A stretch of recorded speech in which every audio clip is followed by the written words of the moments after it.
Don't limit your challenges. Challenge your limits. Namaskar, welcome to Next IS. I hope you are doing well. In this video, we are going to cover major headlines of the Hindu, Indian Express and Press Information Bureau. So without wasting any time, let's start today's discussion. Now recently, US President Donald Trump announced a 25% tariff on imported vehicles. This move expands the global trade war and it has led to criticism and threats of retaliation from US allies including Canada, Japan and European Union. Trump views tariffs as the way to boost US revenue and revive its industrial base. However, many trade experts anticipate negative economic consequences. Now, how does it affect India's interest? Recent moves threaten Indian auto component exports, and the tariff could harm exports, particularly on key components like engines and transmissions. And the tariffs may also lead to higher prices and disrupt competitive dynamics, especially for Indian companies with US operations. Next article is related to exercise Prachand Prahar, which is a tri-service integrated warfare exercise and it was recently conducted by the Indian Army in Arunachal Pradesh. It aimed at validating a full integrated approach to surveillance, command and control.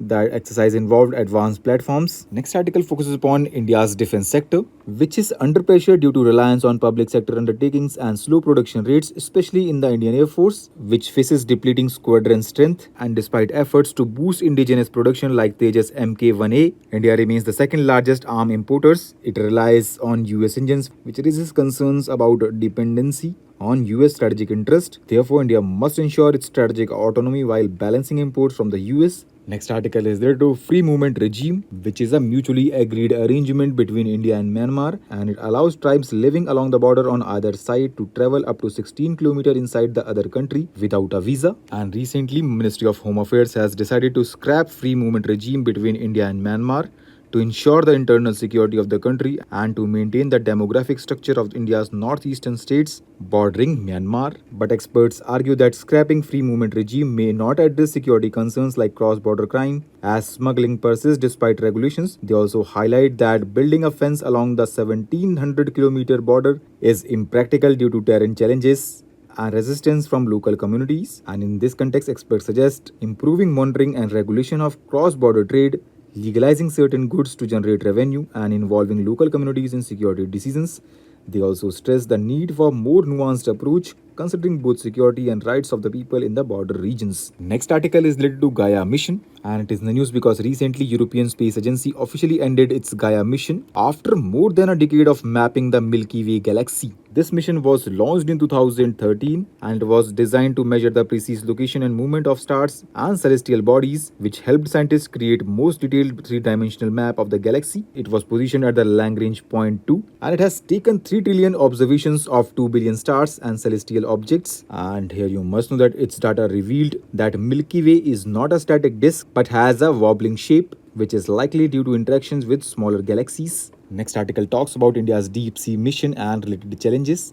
And it is in the news because recently India completed wet testing of its Matsya 6000 submersible, which is capable of diving 6 km deep to explore underwater minerals. Here you must know that deep ocean offers critical resources such as minerals, oil, gas and data for combating climate change. And to harness these, India needs advanced technologies for exploration, underwater infrastructure and maintaining digital connectivity through undersea cables. But with rising global competition, including China's dominance in deep sea technologies, India must invest in developing deep sea tech, strengthen academic and research capabilities, and create a specialized ministry for ocean development. And this should be done through well-funded, time-bound projects with clear 10-year plan to ensure progress and security in the future. And do you know, friends, deep sea is governed by the United Nations Convention on Law of the Sea, and it gives nations exclusive rights to resources in their exclusive economic zones. Next article is related to Sagarmala Programme, which was launched in March 2015 by the Ministry of Ports, Shipping and Waterways, and it aims to enhance logistics, reduce cost and improve international trade competitiveness by shifting to efficient coastal and waterway networks. This program focuses on port modernization, industrial growth, job creation and sustainable development. This program aligns with India's Maritime Amrit Kal vision, which targets making India a global maritime leader by 2047. Next article talks about Pradhan Mantri Rashtriya Puruskar, and it is in the news because recently Ministry of Women and Child Development has opened applications for Pradhan Mantri Rashtriya Puruskar. Indian children aged 5 to 18 years are eligible for the award.